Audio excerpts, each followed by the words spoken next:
Icebreakers for small groups, you got a couple unique considerations to take into account. I'm gonna just give you one of the best exercises that I've ever done, and I've led it with hundreds of people at this point, and it is just fascinating. Small groups really enjoy it. And I'll give you two variations. One, if you're an established team, you've worked together for a long time and you're looking to just mix it up. And two, if you're kind of a newly forming team. Two variations there. And then I'm gonna give you three exercises and reframes that have the potential to really shift how a small group actually operates together. I think you'll really appreciate all of these. They're really intentional. None of them involve animal sounds or sharing your favorite candy bar, because for me, I like to just ditch the word icebreaker and replace it with connection before content. And the distinguishing factor there is connection before content connects to the purpose of why you're there. And so if you're searching this, the purpose that you're there might be actually to connect with each other a little bit.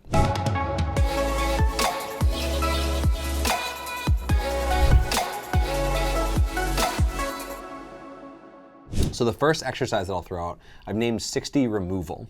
And the idea is you get a set of questions, print them off the internet, or there's a link in the description for free printable questions. The deck that I've created called We Connect Cards has 60 questions on it. And so what I would do is lay them out on a table around the small group, all 60 of them.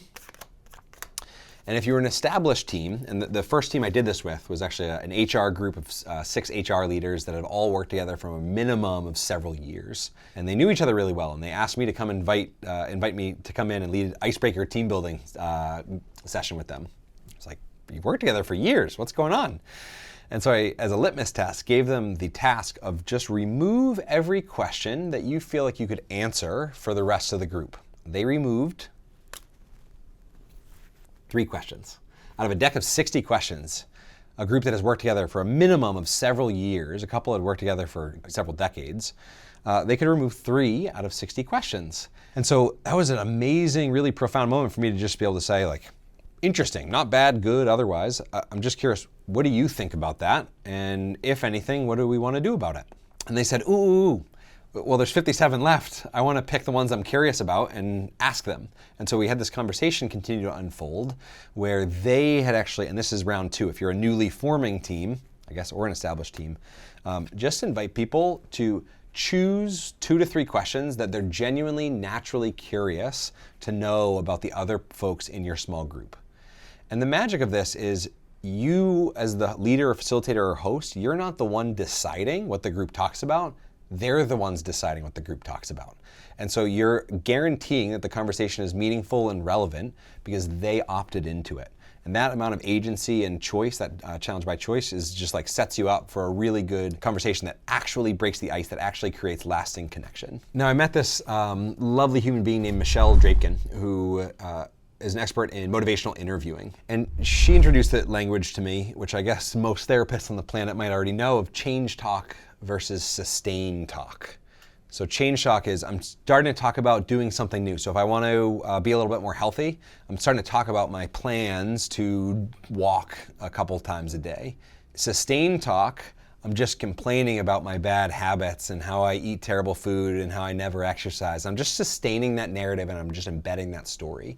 So thinking about an icebreaker for small groups, I would just invite the group into a conversation about, in this group, what does sustain talk look like versus change talk? Now, this is a little bit of a deeper icebreaker, but I think for me, icebreaker, which I'm going to reframe as connection before content, is really about how can I just teleport people into a conversation that matters and make it as low risk as possible. So the facilitator's job, your job watching this video, is to assume the social risk for the group to say, hey, instead of sharing our favorite candy bar to start our meeting, I was watching this video recently, and this guy, I don't remember his name, Chad Littlefield or something, I don't know, he was wearing a black shirt. He was talking about change talk versus sustain talk, and it made me think about this idea that in our group, and what conversations in the past have we had that just kind of sustain that conversation. So really, all you're doing is putting up that idea and saying, let's have a discussion about these 2 things.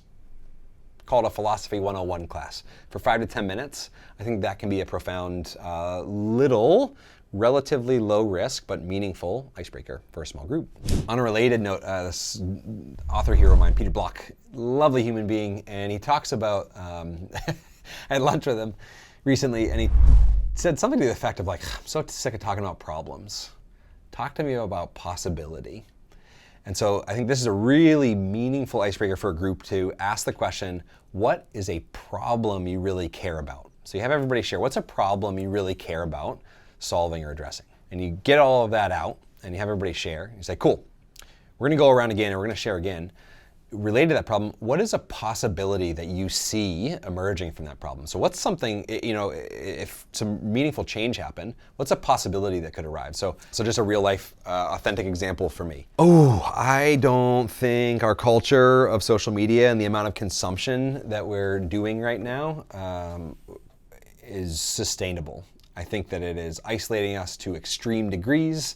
I think that it is the cause of many, many, many mental health issues and challenges. And if we put away our screens for 5 hours a day and somehow magically we're like paired up with human beings for a few hours a day, introverted, extroverted, it doesn't matter. When you're with somebody in real life, it does something different to your brain than this. And so I really care about this problem of like social media and just media overconsumption in general. Cool, so that's my first round.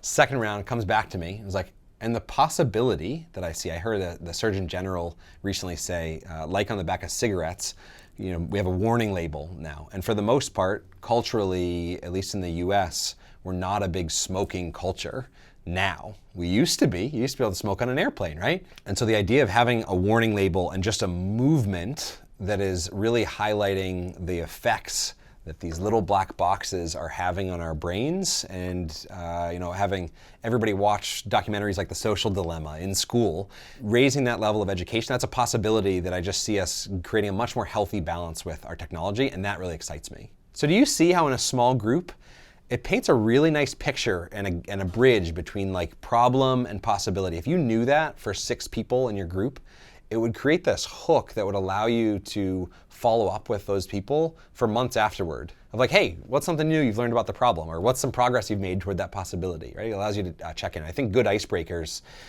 actually allow people to connect and talk later on also. This next one is so simple, but it is so powerful. And it was inspired by my late co-founder and co-author, Will Wise. And he was just very focused on who he was being, not just what he was doing. And so I think a beautiful icebreaker to do with a group is, instead of meeting and focusing on your to-do list, your task list, what you need to get done, which is typically where we are in meetings or gatherings, it's like, what do we need to do?